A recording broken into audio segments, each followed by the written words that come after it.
जय हिंद दोस्तों, मेरा नाम है सीए सुमित शर्मा और स्वागत है आपका हमारे यूट्यूब चैनल पर।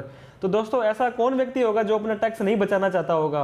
इनफैक्ट यहाँ तक कि आपको काफ़ी सारे ऐसे प्रोडक्ट भी बेचे जाते हैं ये बोलकर कि ये लेने से आपको टैक्स में बचत हो जाएगी।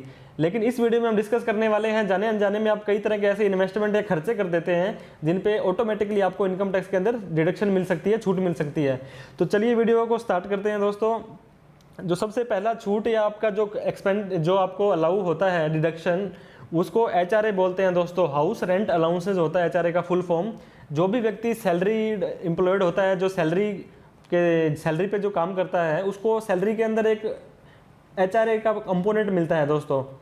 सपोज करो आपकी तनख्वाह सैलरी 50,000 रुपये है, तो 50,000 के अंदर 10,000 रुपये अगर एचआरए का पार्ट है तो आपको इन तीनों में से जो कम होगा वो इनकम टैक्स के अंदर आपको इनकम में कम हो जाएगा। एक्चुअल एचआरए रिसीव्ड मतलब कितना एचआरए आपको मिला है। और अगर आप मेट्रो सिटी में रहते हो तो उसका 50% या नॉन मेट्रो में 40%। और तीसरा, जो आपने रेंट पेड किया है उसमें से 10% ऑफ बेसिक, जो बेसिक सैलरी का 10% आप किराए में से घटा दोगे। इन तीनों में से जो कम होगा वो आपको एचआरए के अंदर आपकी इनकम के अंदर छूट हो जाएगी। ये तो बात हुई दोस्तों सैलरी एम्प्लॉयड की, जो कि सैलरी में काम करता है। ऐसा कोई व्यक्ति जो सैलरी एम्प्लॉयड नहीं है, खुद का बिजनेस करते हैं, उनके लिए भी इनकम टैक्स के अंदर एक ऐसा प्रोविजन इंसर्ट किया है जिसे सेक्शन 80GG के अंदर कहते हैं। मगर आप अगर आप बिजनेस कर रहे हैं या प्रोफेशनल हो आप और आप किराए पे रहते हो तो आपको इनकम टैक्स के अंदर एक छूट मिलती है। ये काफ़ी लोगों को नहीं ध्यान होती है दोस्तों, और ये बहुत ही अच्छी इन्वेस्टमेंट है। इसके अंदर आपको अलग से कोई प्रूफ नहीं देना होता, बस आपका रेंट एग्रीमेंट, आप रेंट पे रहने चाहिए। आपका जो आपने रेंट पेड किया है उसमें से 10% ऑफ इनकम, 25% ऑफ इनकम या 5,000 रुपये पर मंथ। मोस्टली क्या है, 5,000 रुपये पर मंथ के अंदर फॉल कर जाते हैं दोस्तों। 5,000 × 12 60,000 रुपये की आपकी डायरेक्टली इनकम कम हो सकती है। ये बहुत ही अच्छी इन्वेस्टमेंट है, आपको भी इसे अपने नेक्स्ट रिटर्न में लेनी चाहिए। दूसरी बात करते हैं दोस्तों ईपीएफ, वो होता है एम्प्लॉई प्रोविडेंट फंड। एक निश्चित लिमिट होती है दोस्तों, उसके ज़्यादा आपकी इनकम होती है या आपको पैसा मिलता है एम्प्लॉयर से तो वो आपका ईपीएफ काटता है। जो ईपीएफ होता है वो काटता है। अभी नॉर्मली 12% चलता है बेसिक एंड डीए का। तो जितना भी आपका पीएफ कटता है वो आपको इनकम टैक्स के अंदर आपकी जो धारा 80C होती है, सेक्शन 80C, उसके अंदर 1.5 लाख रुपए की जो एक लिमिट होती है उसके अंदर अगर आप ये इन्वेस्टमेंट आपका या डिडक्शन होती है तो उसमें आपको छूट मिल जाएगी। इसके बाद में दोस्तों जिन भी व्यक्तियों के बच्चे हो जाते हैं उनको वो अपने बच्चों को स्कूल में या कॉलेज में पढ़ाते हैं तो आपको तो ये फीस भरनी ही भरनी होती है स्कूल की या कॉलेज की। लेकिन इनकम टैक्स की धारा जो 80C बोलती है, अगर आप अपने बच्चों की फीस भरते हो स्कूल की तो उसको भी इनकम टैक्स के अंदर आप छूट ले सकते हो। धारा 80C के अंदर जो फीस है वो सिर्फ बच्चों के लिए अलाउ है, खुद की या खुद के स्पाउस की, अपने हस्बैंड वाइफ की ये छूट नहीं ले सकते हो। इसकी छूट की जो लिमिट है दोस्तों वो 1.5 लाख रुपये ओवरऑल जो लिमिट है उसके अंदर ही आपको इसकी छूट लेनी पड़ेगी। किसी भी तरह का फुल टाइम जो आप स्कूल का कोर्स करते हो या प्ले स्कूल का जो भी आप फीस भरते हो, और पर टैक्स पेयर 2 ही बच्चों की छूट मिल सकती है दोस्तों। सपोज करो अगर आपके 3 बच्चे हैं और हस्बैंड 2 बच्चों की छूट ले सकता है और जो वाइफ है अगर वो रिटर्न भर रही है तो तीसरे बच्चे की छूट वो ले सकते हैं कि उसकी फीस उन्होंने पे की है। इसके बाद में दोस्तों अगर हम कोई मकान खरीदते हैं, रेजिडेंशियल हाउस खरीदते हैं तो उसकी हमें रजिस्ट्री करानी पड़ती है, अपने नाम से करवाना पड़ता है। तो रजिस्ट्री कराते समय हमें बहुत हैवी अमाउंट की, नॉर्मली क्या 7 से 10% एक रजिस्ट्रेशन चार्जेस होते हैं, स्टैम्प ड्यूटी बोलते हैं, वो हमें पेड करनी पड़ती है। तो उसको भी धारा 80C के अंदर दोस्तों 1.5 लाख की मैक्सिमम लिमिट के अंदर आपको छूट मिल जाएगी। सपोज करो आपने 10 लाख का कोई प्रॉपर्टी खरीदी और उसका 7% आपने अगर रजिस्ट्रेशन ड्यूटी दी है तो उसका 70,000 रुपये आपको इनकम टैक्स के अंदर 80C के अंदर छूट मिल जाएगी। इसके बाद में दोस्तों बहुत सारे लोग अपना मकान, बहुत मोस्टली जो मकान बनते हैं आज के दौर में वो होम लोन लेकर ही बनाए जाते हैं। होम लोन के अंदर होम लोन अगर अपने लेते हैं तो उसको रीपेमेंट करते समय उसके 2 कंपोनेंट होते हैं दोस्तों। एक तो होता है उसका प्रिंसिपल, दूसरा होता है इंटरेस्ट।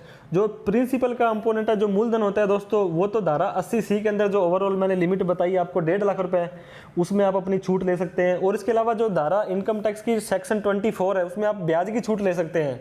ब्याज भी अगर दोस्तों अगर आपने वो मकान खुद रह रहे हो वहाँ पे तो 2 लाख रुपए 1 साल का जो अगर आपने ब्याज दिया है तो 2 लाख रुपए तक की छूट आप इनकम को आप कम कर सकते हो। अगर वहीं पे अगर उस मकान को आपने किराए पर दे रखा है तो जितना भी आपने उसके ऊपर ब्याज भरा है वो सारा का सारा आपको इनकम टैक्स में छूट हो जाएगी। और इसके बाद में बात करते हैं दोस्तों एजुकेशन लोन के बारे में। एजुकेशन लोन मतलब कोई आपने हाई एजुकेशन जो करनी है, अपनी उच्च शिक्षा के लिए आपने अगर लोन लिया है और उसके ऊपर जो ब्याज भरते हो आप, वो धारा 80E के अंदर आपको इनकम टैक्स के अंदर उतनी जितने रुपए का ब्याज भरा है उतने रुपए आपके कम हो जाएंगे। या आप खुद के स्टडी के लिए लोन ले सकते हैं, अपने स्पाउस के लिए ले सकते हैं और अपने बच्चों के लिए। तीनों में से किसी को भी पढ़ाने के लिए आपने अगर लोन लिया है, हाउस जो आपका एजुकेशन लोन है, और एजुकेशन लोन के ऊपर जो ब्याज भरते हो वो कितना भी ब्याज आपने भरा है वो 8 साल तक लगातार आपको अपनी इनकम में छूट मिलती रहेगी दोस्तों। इसके बाद में डोनेशन से बहुत सारी चीज़ें जैसे मान लो दोस्तों चलती है हमारे इंडिया में।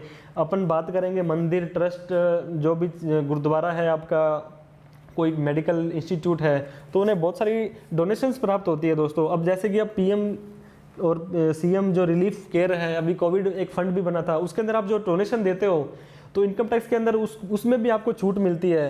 ये बहुत सारे एनजीओज वगैरह, गौशाला वगैरह है, उनको आप देते हो तो, लेकिन ये फंड है जो सेंट्रल गवर्नमेंट के द्वारा प्रिस्क्राइब्ड होने चाहिए कि ऐसे फंड होते हैं। तो इसमें 50% और 100% अलग अलग फंड होते हैं दोस्तों। जैसे आप पीएम रिलीफ केयर के अंदर अगर आपको डोनेशन देते हो तो आपको जितने रुपए की डोनेशन दोगे उतने रुपए की आपको इनकम टैक्स में छूट मिल जाएगी। तो ऐसे करके 50% या 100% के अंदर ये फॉल कर जाते हैं। इसके बाद में दोस्तों एक जो हमारा खर्चा हम नॉर्मली करते हैं वो है मेडिकल ट्रीटमेंट। मेडिकल ट्रीटमेंट हम इलाज भी करवाते हैं, तो वो जो किसका इलाज है, ये धारा 80DD बोलती है दोस्तों। कोई अगर डिसेबल रिलेटिव है, हमारा कोई रिलेटिव डिपेंडेंट है, हमारे ऊपर निर्भर है वो, और वो डिसेबल है, मतलब वो दिव्यांग है, और उसका हम एक फिक्स डिडक्शन इनकम टैक्स में छूट ले सकते हैं। डिसेबिलिटी भी दोस्तों एक सर्टिफिकेट बनता है डिसेबिलिटी का कि ये व्यक्ति कितना डिसेबल है। अगर वो 40% से 80% के बीच में डिसेबल है तो 75,000 रुपये हमें डायरेक्ट ही इनकम टैक्स में छूट मिल जाएगी अगर उसका हम ट्रीटमेंट करवाते हैं। और वहीं पे अगर डिसेबिलिटी 80% से ज़्यादा है उनको तो उसको 1.25 लाख रुपये, 1,25,000 रुपये तक का आपको इनकम टैक्स के अंदर और छूट मिल जाएगी। तो ये डिसेबिलिटी के लिए और ये खर्चों के लिए आपको मेडिकल सर्टिफिकेट की जरूरत पड़ेगी, इनकम टैक्स डिपार्टमेंट आपसे कभी भी मांग सकता है। और एक इसके बाद में हम बात करते हैं सेल्फ डिसेबिलिटी की। जो व्यक्ति अपनी रिटर्न भर रहा है या जो करदाता है या जो टैक्स पेयर है वो खुद डिसेबल है, मतलब खुद दिव्यांग है अगर वो, तो 40% से 80% तक अगर उनकी डिसेबिलिटी है तो उनको 75,000 रुपये इनकम में छूट मिल जाएगी। ये सेक्शन 80U के अंदर होती है दोस्तों। अगर उसकी डिसेबिलिटी 80% से ज़्यादा है तो उनको 1,25,000 रुपये तक की इनकम, 1,25,000 रुपये की फिक्स जो डिडक्शन है वो मिल जाएगी। इसके बाद में एक रहता है स्पेसिफिक डिसीज। इनकम टैक्स के अंदर एक ऐसी डिसीज की लिस्ट दी गई है, जैसे कैंसर और बड़ी बड़ी बीमारी जो होती है वो धारा 80DDB के अंदर आती है। या तो आप खुद की या अपने किसी डिपेंडेंट की, आपका जो रिलेटिव आपके ऊपर डिपेंड है उसके ऊपर जो भी आप खर्चा करते हो तो उसके ऊपर आपको 80DDB के अंदर जो खर्चा हुआ है एक्चुअल उसके छूट मिल जाएगी आपको। लेकिन खुद की जो है या आपके पेरेंट्स की 40,000 रुपये तक की छूट मिलेगी आपको। अगर पेरेंट्स आपके सीनियर सिटीजन है तो आपको 60,000 रुपये तक की छूट मिल जाएगी। तो दोस्तों ये हमने बताए 10 तरह के ऐसे इन्वेस्टमेंट या खर्चे होते हैं जिन्हें हम जाने अनजाने में करते हैं, लेकिन इनकम टैक्स के अंदर हम इनकी छूट ले सकते हैं।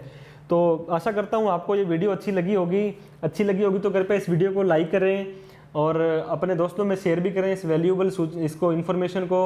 और अगर आपने अभी तक हमारा चैनल सब्सक्राइब नहीं किया तो प्लीज़ दोस्तों सब्सक्राइब कर लें। इससे हमारा मोटिवेशन बढ़ता रहता है, हमारा हौसला बढ़ता रहता है और हम नई नई वीडियो लेके आते रहते हैं।